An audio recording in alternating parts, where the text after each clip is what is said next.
The penultimate day of 1967 was as beautiful as it gets in Green Bay in late December.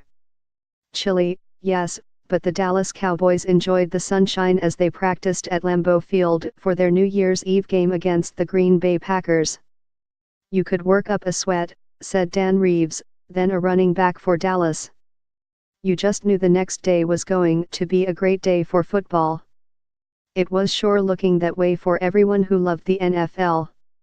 Bart Starr was under center for the Packers, and the Cowboys countered with Don Meredith and Bob Hayes, the 1964 Olympic 100-meter gold medalist. The Cowboys and Packers were meeting for the second straight year for the NFL championship, with the winner going to Super Bowl No. 2. The NFL had yet to get around to Roman numerals, against the champions of the American Football League. That night, opposing coaches Vince Lombardi and Tom Landry got together with NFL officials and other team members at the Oneida Country Club for a dinner. The mood was upbeat for a league still trying to digest the merger with the AFL and turn the Super Bowl into a must-see game. Things were not so cheerful the next morning, when the wake-up call at the Holiday Inn sent startled players to their windows to see what it was all about.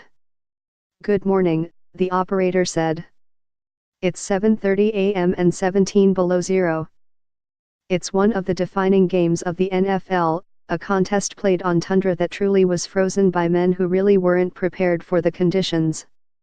The game that became known as the Ice Bowl joined the 1958 NFL Championship game and the 1969 Super Bowl as one of a trio of iconic contests in the space of a decade that cemented the league into the consciousness of America's sports fans. Cowboys executive Gil Brandt wasn't thinking of history that morning as he stood in the lobby of the Holiday Inn in Appleton. He just wanted something to keep his feet warm as the Cowboys waited for the buses to take them to Lambeau Field. He found them on the feet of one of the bus drivers.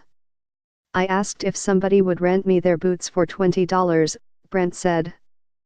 "They said they weren't boots but galoshes. But one guy rented me his."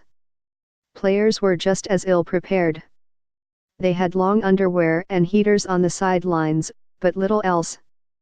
For the Cowboys, that meant no gloves for their hands. "Our defensive coach, Ernie Stoutner, told our defense that we weren't going to wear gloves. Said, 'Gloves are for sissies,'" Cowboys lineman Bob Lilly said. "Well, we go out to warm up and all the Packers had gloves on. It was, as Sports Illustrated would write the next week, the coldest New Year's Eve in the cold history of Green Bay. It should have been cancelled, but I think the commissioner was watching the West Coast game in Oakland," Dallas linebacker Leroy Jordan said. "He probably had a nice comfortable day out there." "How cold was it?" The reading at game time was 15 below, with wind chill in today's calculations at -48. "It was so cold that when referee Norm Shackhtr blew the metal whistle to start play, it froze to lips. When he tried to pry it off, it tore a chunk of his lip off with it."